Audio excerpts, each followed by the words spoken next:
And it is Привет, so great. ребята! Я Джони, я алкоголик. Спасибо огромное, что вы меня сегодня пригласили. It's so great to be with you guys today. Thank you. Я совершенно взволнована и очень рада, что у меня такая возможность есть. And my sobriety date is May 30th of 2012. В 2012 я в апреле протрезвела, And I'm going to talk today about surrender. и сегодня я бы хотела поговорить, как сдаваться. And I will share some of my story and what got me to that point of needing to surrender. И я вам сейчас расскажу свою небольшую историю и как я к этому пришла, как я сдалась. My home group is a women's meeting that meets on Tuesday nights at 7 o'clock. Я принадлежу группе, это чистая группа, которая встречается по вторникам здесь, в Лос-Анджелесе. And we read out of As Bill Sees It. И мы читаем, как это видит Билл. So this is writings from Bill W., one of our founders of AA. Это наш основатель, это наш парень, вот его мы и читаем на этих собраниях. So I'm going to read just a very short bit from one page that talks a little bit about surrender and how we get our strength from that.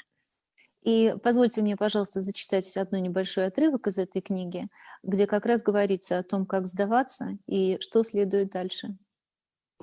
This is on page 49, and it is titled Out of Defeat, Strength. К поражению, к победе. Это страница 49. Such is the paradox of AA, strength arising out of complete defeat and weakness. Странное дело этой программы, когда поражение приходит к победе, приводит к победе. The loss of one's old life as a condition for finding a new one. И мы сдаемся только для того, чтобы найти какие-то новые формы разрешения для нашей жизни. So I really liked that page. When I decided to do the speaker meeting today, I was thinking about what my topic would be. And Я очень сегодня готовилась и немножко волнуюсь, потому что первый раз выступаю на международной арене. And I feel like the topic of surrender is so important because really I had to, when I came in, I had to just admit my powerlessness and complete defeat. And once I did that, I was able to get sober. Для меня это было очень странно. Что значит сдаться, чтобы выиграть? Что значит принять свое бессилие, чтобы стать сильным? Но как только я приняла эти два качества, вот тогда-то я и протрезвела. So a little bit about my story. I started drinking when I was pretty young. I was 13. Я начала достаточно рано. Мне было 13, когда я первый раз попробовала. And the first time I drank, I got drunk. И сразу же я напилась, и мне это очень-очень понравилось. And that's pretty much what I thought alcohol was for. I had no concept of drinking moderately. I thought that's what you did. You drank to get drunk. И для меня всегда было мое последующее кредо — это много и весело. I very much liked numbing myself, feeling like I was escaping. Didn't want to feel any bad feelings. And so I used alcohol and later on other substances to numb myself and not feel. Такое ощущение, что мне была все время нужна какая-то анальгия, какой-то анестезик, вот анестезическое чувство, когда я могла не чувствовать ничего, потому что то, что я чувствовала, мне очень не нравилось. И алкоголь пришелся очень хорошим избавлением, когда я не чувствовала вообще ничего, ни плохого, ни хорошего. And so I drank all through high school. I really considered myself to be a party girl. I just thought, I like to party, and, I thought that's what the cool kids did. And, if people didn't drink, I thought, well, what's wrong with them? I thought that that's what you did. We were teenagers and we were supposed to Wait, drink. wait, wait, wait. Not, not too fast, Johnny. В школе это было замечательное время для нее. Она была такая party girl, которая все время бегала по вечеринкам. Они все очень много пили. Она считала, что она очень такая крутая и популярная среди своих школьных приятелей. И вот для этого алкоголь и был создан, для того, чтобы получить вот такую вот тинейджерскую свободу. Мгм.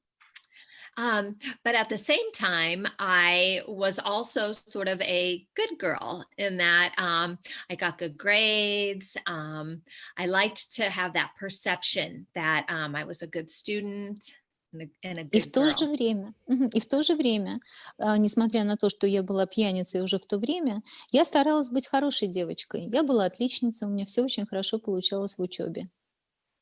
So I worked really hard to maintain that image. And in the big book, it talks a lot about how alcoholics, more than most people, lead a double life. And I kind of did that from the get go, from the beginning. И что самое интересное, для меня вот этот имидж был очень составляющим. И даже в нашей большой книге написано, что алкоголики всегда ведут двойную жизнь. Вот это для меня было естественным состоянием. hmm So, like I said, I worked hard in school. I got good grades. I was involved in school activities, but yet I drank a lot and I partied and I was wild. But for the most part, I was able to get away with that. Она продолжала пить, она продолжала получать пятерки, она была достаточно хорошенькая, популярная в школе, и ей ни за что этого не было, и все многое очень сходило с рук, все косяки. Мгм. And so I had a couple of run-ins. I wrecked a couple of cars. I was drinking and driving, but somehow I managed to not really get in trouble from that. И, оглядываясь назад, она не понимает, как она могла быть такой сумасшедшей, когда она в пьяном виде водила машину и ни разу не попалась, как она поломала несколько машин своих и других, и ей вроде бы как все сходило с рук, и ничего за этого не было. И вроде бы пришло вот это вот чувство безнаказанности. This was back in the 1980s in a small town in Missouri. I don't know if any of you know where Missouri is, but it's in the middle of the United States and get Мой away with a штат lot more there. Мой штат, Миссури, я там родилась и выросла. Это, как это, Семижопинск какой-то американский, вот в самом центре страны. Мгм. So, like I said, alcohol was already causing me some problems in high school, but nothing that bad. I was able to sort of get out of things, and I went ahead and I went to college, and my drinking just took off even more.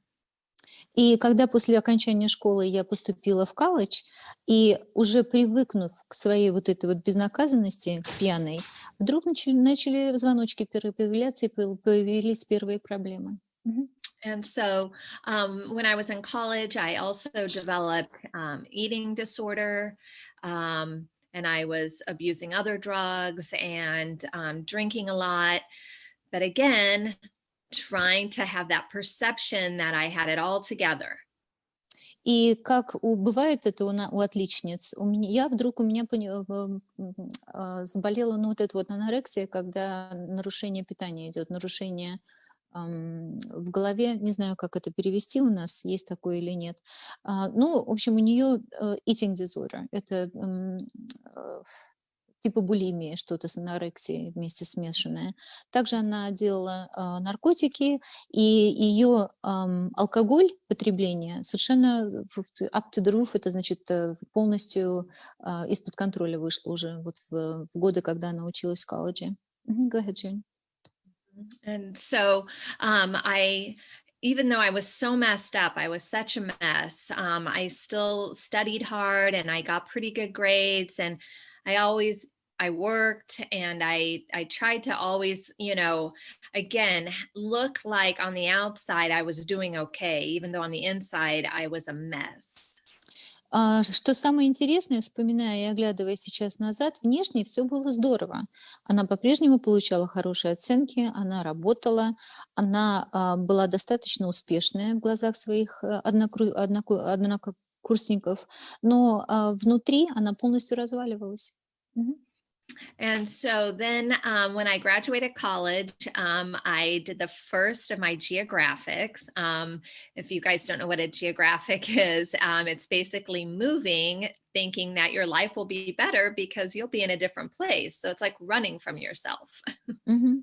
И когда она закончила университет, она решила, что сейчас она будет географичкой. Не преподавать географию, а то, что ее стиль — это география. И она начала менять места. Мгм.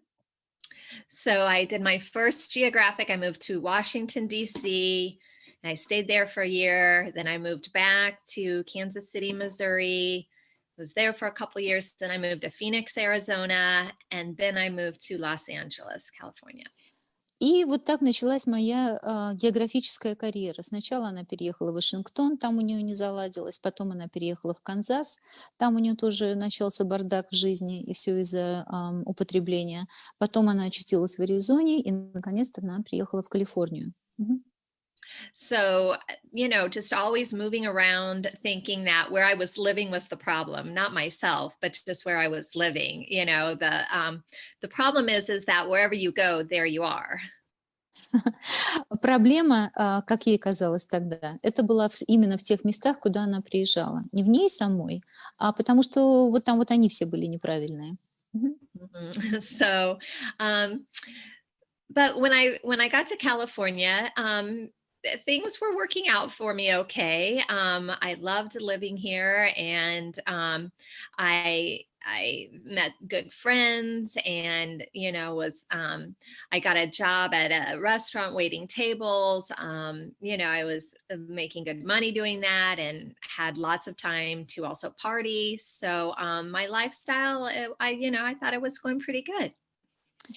И Калифорния, наконец-таки, мне понравилась как место, где можно жить, и где можно развернуться. И у нее появились здесь новые друзья, она нашла работу в ресторане, там она зарабатывала достаточно хорошо. И все это время она продолжала пить, и вот эти вот вечеринки, они это бесконечные вереницы у нее были в жизни, каждый день практически. Мгм.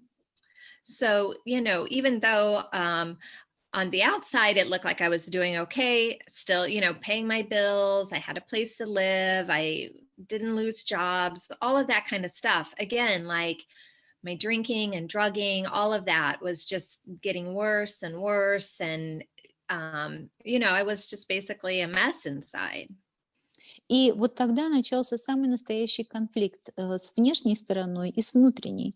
Внешне она продолжала быть пятерочницей, промокашкой, она продолжала сохранять работу, зарабатывать деньги, быть достаточно успешной во внешних областях, а внутри вот эта вот зависимость от наркотиков и алкоголя, это уже давало себя знать, и она чувствовала, что она загнана в тупик. И вдруг она поняла, что она ничего с этим больше делать не может.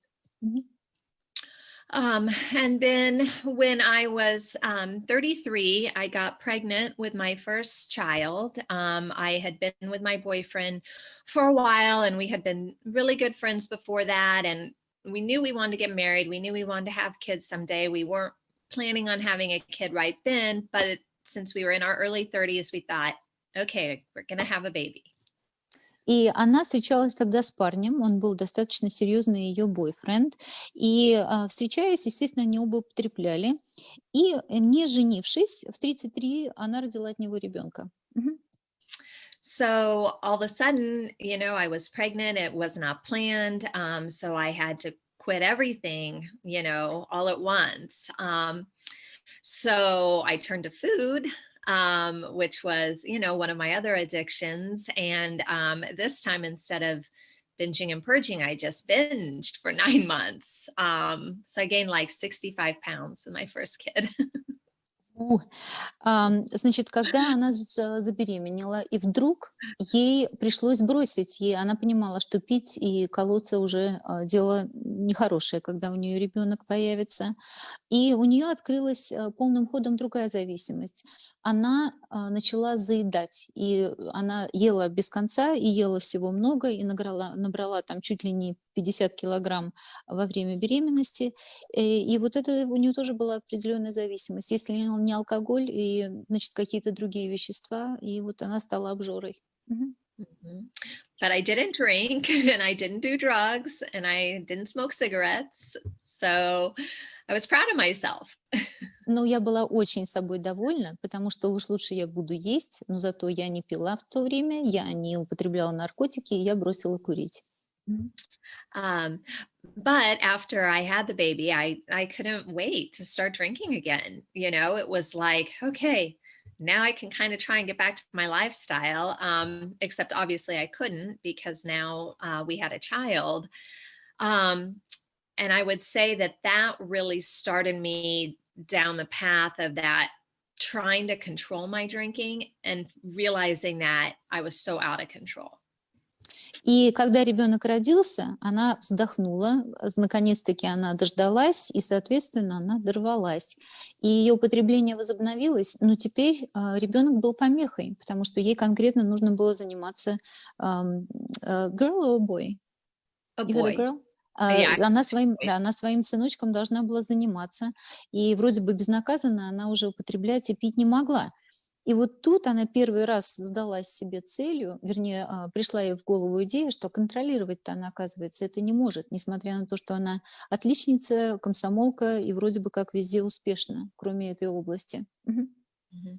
So before, I had never really tried to control my drinking. I just thought I was a party girl and that's what I did. And so it wasn't until I became a mother and then my boyfriend and I, we got married and I became a wife. And then, shortly after I got married, then we got pregnant again with our second son. And then we decided to move back to Missouri, to my hometown, to be close by my family.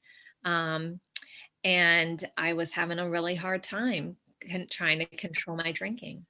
Мгм.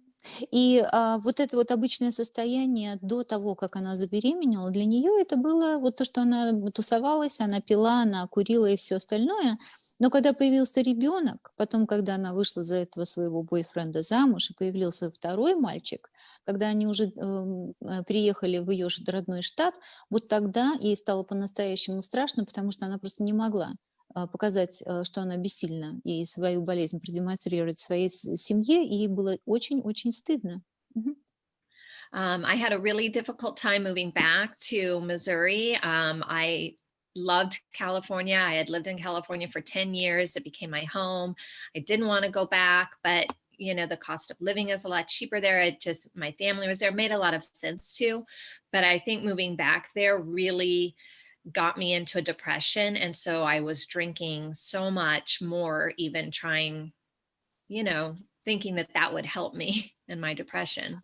Калифорния, конечно, меня избаловала. 10 лет проживя в этом штате, и потом, только потому что в Миссури намного все дешевле и ближе, и вроде бы там помощь есть от родных, на самом деле ее это ввело в достаточно серьезную депрессию. Не хотела она возвращаться домой, но поскольку так получилось, она запивала вот эту свою депрессию алкоголем, и дозы продолжали увеличиваться. Мгм. And so, I realized that I was no longer a party girl. I was a mom who was drinking at home with these two little boys. So I felt a lot of guilt and a lot of shame. И она вдруг обнаружила, что она уже не та молоденькая девочка, безнаказанно порхающая по этим вечеринкам, что она мать двоих детей. И вот это ужасное чувство стыда, и что что-то у нее не складывается в жизни, оно ее постоянно не оставляло, но остановиться она опять-таки не могла. Мгм. So alcohol really stopped working for me. That used to be my go-to to make myself feel better. And then I was starting to feel worse after drinking. My depression was getting so much worse. My anxiety was horrible. I felt so much anxiety when I was drinking and afterwards. И вдруг я начинаю обнаруживать, что вот вместо вот этого друга, который все время ее поддерживал, алкоголь превратился в тюремщика и палача. И она перестала контролировать уже свое потребление. И он даже не помогал ни с паническими атаками больше, ни с депрессией. Он только усугублял вот это состояние уже достаточно серьезное. Мгм. And so I started to do that controlled drinking where I try not to drink for, a short period of time. And I tried the other tricks too that they talk about in the big book, stopping the hard alcohol, only drinking beer or wine, or not drinking during the week, only drinking on the weekends. And then I was binging like crazy on the weekends. И, естественно, она пробовала вот то, что наша книга говорит, контроль или перемену мест, или перемену алкоголя, или видов наркотиков. И у нее ничего не получалось. То есть она, в принципе, начала догадываться, что у нее заболевание, которое полностью вышло из-под контроля, из-под ее рук. Мгм. So I just kept thinking, if I can just control it, if I can just stop for a while, then I can start again and I can just have a little bit. It's that alcoholic thinking. It's that insanity that we think that, okay, I'm going to be able to figure this out. I'm going to be able to get this under control, because I couldn't imagine my life without alcohol. I couldn't imagine it. И, наконец-таки, вот это вот безумие полностью проявилось, алкогольная вот эта вот одержимость ума, когда она пыталась и доказывала себе постоянно, что она может контролировать, она очень старалась это делать и экспериментировала с этим бесконечное количество раз, но она до сих пор никак не может понять, почему же вот такие вещи, которые действительно уже на виду, почему она не могла этого вот в тот момент захватить и каким-то образом хотя бы приостановить. Все, что было написано в книге, было написано совершенно про нее. Go ahead, Johnny. And so they say in the big book, soon he will be at a jumping off point. He won't be able to imagine life with or without alcohol. И я к этому как раз по книжному пути и пришла. Я совершенно не представляла свою большую жизнь без алкоголя. Я его ненавидела, но я продолжала пить, потому что выхода у меня не было другого. Мгм. And so that's the point that I got to. I was miserable drinking. If I would go to bed after I was drinking, I would wake up in the middle of the night and just have horrible anxiety and guilt and shame. It wasn't working for me anymore. I was feeling terrible, just depressed. My hangovers were getting so bad. But I couldn't stop and I couldn't imagine not drinking. So I felt completely screwed. Я чувствовала, что я полностью загнана в угол, потому что весь этот ужас, вся этот леденящий страх, эти бессонницы, эти бесконечные депрессии, эти мучительные похмелья каждый день. Она чувствовала, что это какая-то сумасшедшая мясорубка, и она не может оттуда выбраться. Она была в полном отчаянии. Мгм. So I finally decided to try AA. I don't know. My bottom really was I got so sick and tired of being sick and tired. I couldn't take it anymore. I felt like I was going crazy. И мое эмоциональное дно до того, как я пришла в а в него я пришла, вот именно когда я стукнулась об это дно, оно было связано с тем, что я уже устала быть уставшей. Я устала бороться, и я понимала, что из этой борьбы ничего не получается, и мне нужна помощь. И вот это был ее первый степ, ее первый приход в содружество. Мгм.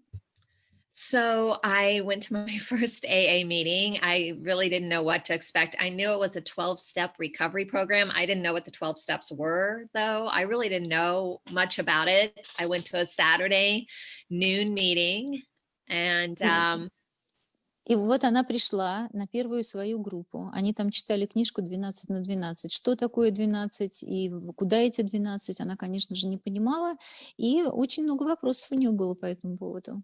Мгм, go ahead.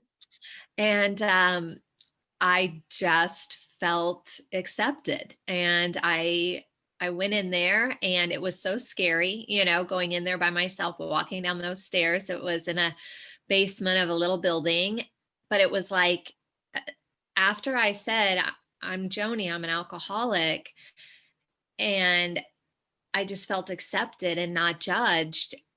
It was like, wow, like I don't have to try and control this anymore. Я очень боялась, меня очень пугал этот шаг, и я тряслась, когда перед этой своей первой группой. И вдруг пришло какое-то чудо, когда я встала и сказала: "Я, Джони, я алкоголик", вдруг я поняла, что меня там принимают. И для меня это было очень неожиданно, потому что я думала, что я падшая, и никто меня больше не хочет в этом мире. И вдруг я почувствовала себя в своих стенах. Мгм. And that's really, what the reading that I read to you out of the book was talking about, that strength out of complete defeat. Um, because for anybody who's tried, an alcoholic who tries to control their drinking, it's exhausting. И она говорит, что вот вначале я прочитала вам небольшой отрывок, где говорится, что мы берем силу от своего, из своего бессилия. Для меня это вот мой девиз. Вот так вот я пришла через это бессилие, я получила свою силу, когда я сдалась. Мгм. And so I learned that I don't have to control it. I just have to stay away from the first drink. И все это было очень на самом деле просто. Ну, так просто, чуть ли не примитивно. Она поняла, что все, что ей нужно делать, это просто не поднимать первую рюмку. Все. Mhm. So coming into AA, I felt so much shame about being an alcoholic, that going to meetings and hearing other alcoholics that were in recovery that were sharing their experience, and even though we had different experiences, so much of our stories were the same, and they weren't judging each other and they weren't judging me. I realized that it's a disease, and I don't have to be ashamed of it. Ей больше всего понравилось, что несмотря на то, что ей было очень стыдно признаться, что она алкоголик, когда она слушала людей на группе, ей это очень много откликалось, несмотря на то, что все люди на этой группе были совершенно разные. Но она вдруг первый раз почувствовала, что у нее отсутствует страх оценки от этих людей, потому что они приняли всю такую, какой она, такая, какая она есть. Go ahead. So, I was really willing to take their suggestions to do what they said to do. I was able to do step one really easily. I knew when I went in, I knew I was an alcoholic. I had drank for, over 25 years, and it was not working for me anymore. And I was miserable, and I knew I was powerless over it. I could not control it. И когда наконец пришло вот это вот осознание того, что, ну вот смотри, я 25 лет пила, я несчастна и разбитая по всем фронтам, я потерпела совершенно полнейшее фиаско. И меня вот это подтолкнуло не задавать вопросы, а делать все, что мне говорят, вот абсолютно все, без вопросов, безо всяких разных замечаний или растолковываний. Мгм. But I I really didn't have a relationship with a higher power. I believed that there was a God that existed, but I didn't have a personal relationship, and I didn't really know how I was going to stay sober. I wanted to. I was hoping that it would work, but I remember sitting in a meeting early on and saying, "There's no way I can stay sober a year. Like, there's no Мгм. way." И самая большая неприятность для нее была, что, оказывается, у нее не оказалось вот этой ее высшей силы, так как она ее понимала. За всю свою жизнь она не знала, что рядом с ней Бог, что она может ему доверять. У нее не было вот этих вот личностных отношений с ее higher power, с высшей силой. Поэтому она всегда надеялась на себя. И когда ей сказали, вот кто-то там был год не пил, для нее это казалось совершенно космическим сроком. Она говорит, невозможно, я так никогда не смогу. Мгм.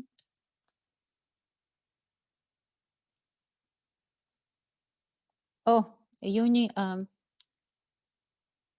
так, Джони мы потеряли. Сейчас она подключится. Наверное, она перезагружается. Давайте дадим ей немножечко времени. Ребят, не быстро она говорит. У нас Джони, are you with us? Вроде как я ее видела где-то. So, All yes. right, very So cool. now I'm just using my phone. I don't know. I was talking, and all of a sudden the laptop, it just went out, and then I haven't been able to get back on. So now I'm just using my phone. And you look still pretty, so good job. Она All right. говорит, что я почему-то выбила из компьютера и не дало больше залезть туда, и вот сейчас она с телефоном. Очень извиняется. Мгм. Go ahead. So Um, we've about the higher power searching for. right, right. So I think I had left off with saying, I didn't think I would be able to stay sober a year. Мгм. But I just kept coming to meetings. They told me at the beginning, just keep coming to meetings and don't drink in between. Все, что она делала то, что ей говорят. Это тупо ходила на группы и дала себе слово, что она между группами пить не будет. Вот это ее была стратегия в начале. Мгм. Mhm. So that's really what I clung to. That's what I did. And I guess initially the group was sort of my higher power. I just was doing what they said, and I got a sponsor and I started working the steps. And when I was trying to control my drinking, one time I went 2 months without a drink. И она каким-то образом за эту стратегию зацепилась. Она зацепилась, как получается, за основную программу. Для нее вначале ее высшей силой была вот эта самая группа, которая оставляла ее трезвой. Потом она уже немножко попозже огляделась, нашла спонсора, она начала делать шаги. И вдруг у нее получилось, что она стала трезвой первые 2 месяца, первые в своей жизни. Мгм. And so when I got 3 months after I went into AA, I had never gone 3 months without drinking. I mean, even when I was pregnant, I would, drink a little bit here and there. I never went 3 months. So when I got my 3 months, that's when I really came to believe that there was some kind of higher power that was really helping me. И потом случилось еще одно чудо. У нее ее срок трезвости перевалил за 3 месяца. Она даже когда беременная была, она не пила, у нее не было таких дней. И вдруг как-то потихонечку она решила, что все-таки это не она. И вот таким образом к ней пришло ощущение и вера в ее Бога. Мгм. And so I had that willingness then to keep working the steps. It was really tough. When I first got sober, I was very raw and, feeling all of those feelings that I was always running from and trying to numb and escape, learning how to feel my feelings. It wasn't fun a lot of the time, but I was feeling better. I kept feeling better. Мгм. Начало было очень трудное. Во-первых, эта тяга не унималась. Потом у нее на самом деле не было у нее было желание огромное, но не было готовности настоящей, потому что она все время избегала вот этих вот чувств, которые ее беспокоили. А беспокойства было много внутри, и она никак не могла вот это вот преодолеть, успокоиться и по-настоящему сдаться. Мгм. And so one of the greatest gifts that AA gave me was the right to choose a God of my understanding, to figure out what felt right in my heart. And once I was given that permission, that made things a lot easier. Но самый большой подарок, который я получила в начале, это то, что мне в АА сказали: у тебя есть право выбора своего собственного Бога, своего персональную высшую силу, которая только твоя, которая индивидуальная по твоему собственному дизайну. И ей эта идея очень понравилась, и она начала ее развивать. Um, so that really set me on then a spiritual journey. I'm not religious, but I'm very spiritual, and I love exploring spirituality. И вот тогда, вот именно с того момента, после тех самых 3 месяцев трезвости, начался ее духовный путь, ее духовные открытия в программе. Они не прекращаются до сегодняшнего дня. И, забыла. Она сказала, что она не религиозная, но она считает, что она очень ответственно относится вот именно к духовному росту в своей жизни. Мгм. Yeah. So, I kept working the steps. I did my fourth step, all of that. I worked the steps. I got a year, and I kept at it. Kept going to meetings, and this past May, I had 8 years sober. So one day at a Итак, time. итак, потихонечку, один день только сегодня. Накопился год, потом еще один. Сегодня мне 8 лет трезвости. И она по-прежнему делает шаги. И по-прежнему для нее один из главных является четвертый шаг. Мгм. And I didn't do it right away, but my first sponsor and then other people in the program really talked to me about how important the morning time was, and right after I first wake up. And so now I have a morning routine that really sets me on the right track for the day. И ее спонсор, и все остальные женщины в АА, с которыми она общалась, они делали emphasis вот именно на утреннюю процедуру вставания, просыпания и общения с твоей высшей силой. И она говорит, что для нее сейчас это ритуал. Она без этого просто не открывает глаза. Это первое, что она делает, утренняя молитва. Мгм. So the morning time before I go out and deal with the rest of the world, even before I deal with my kids, I wake up early and I have a cup of coffee, but I have that time for me to connect with my spirit and my higher power. And I do some readings and I pray and I meditate. I've really gotten into meditation.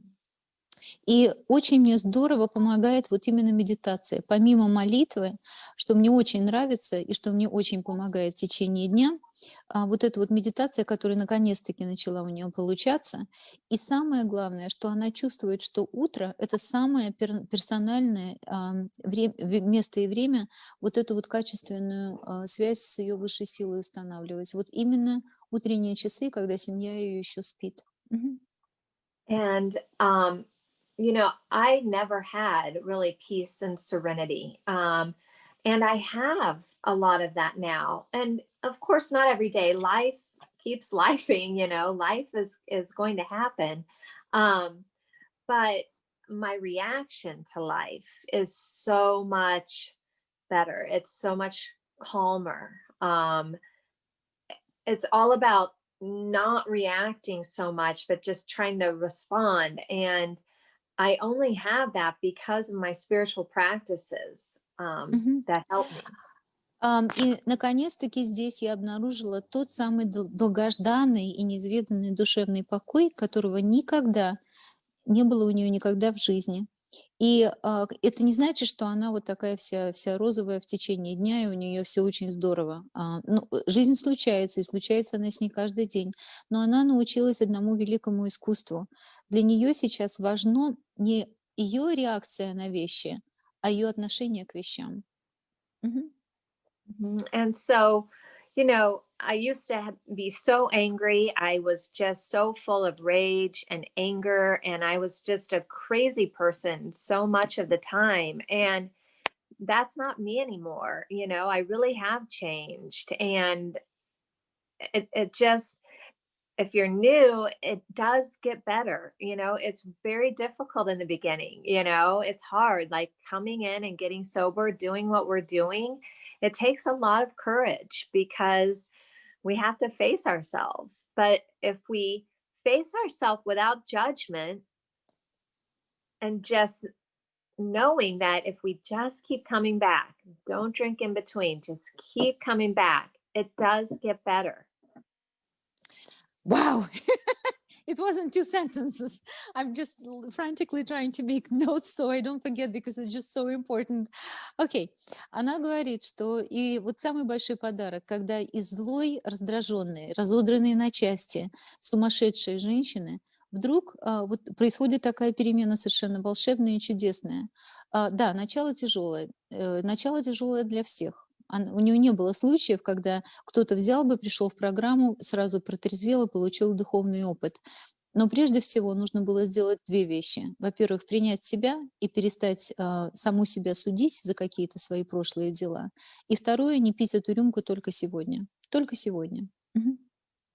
So, if you remember, when I moved back to Missouri, I did not want to, and I was miserable. And when my husband and I moved back there, I said, okay, we're going to move back to California in about 5 or 6 years. We got to get our shit together, and then we're moving back to California. Когда мы приехали в Миссури обратно с нашей семьей из Калифорнии, мне до такой степени там все не понравилось, и у меня опять начались депрессии, я хотела обратно домой, в мой новый дом, в Калифорнию, там все меня устраивало, там оставились мои дела. И она сказала мужу: так, все, мы сейчас немножечко оклемаемся, поднакопим немного денег и возвращаемся обратно. Мгм. It took us 11 years, 11 but лет прошло после этого. but I was 6 years sober when I moved back. Но когда мы приехали в Калифорнию, ей уже было 6 лет трезвости. Мгм. So I had said that I was going to come back in like 5 or 6 years when I got my shit together. Мгм. It took me a long time, but it was 6 years sober Мгм. when I came back. И обратно я пришла совершенно другим человеком. Вот эти вот 6 лет ее трезвости, они поменяли ей полностью и мозги, и тело, и душу. Мгм.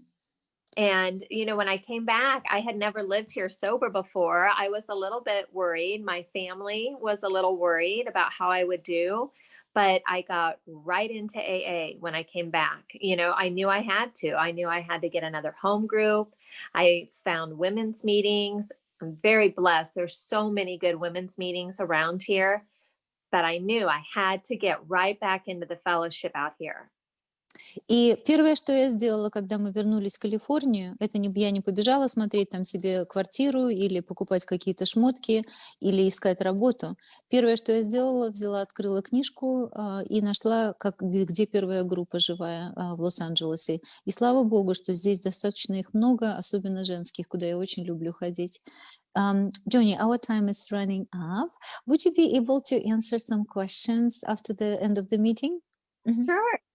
Yeah, happy Ребята, to. она сейчас закончит вот свой рассказ, и мы закроем группу, и она останется в чайной, где она сказала, что с удовольствием ответит на все ваши вопросы. So, Johnny, just hang in there. I'm gonna close the meeting, and then we'll talk after the prayer. Okay. Так, ну что, поехали закрываться.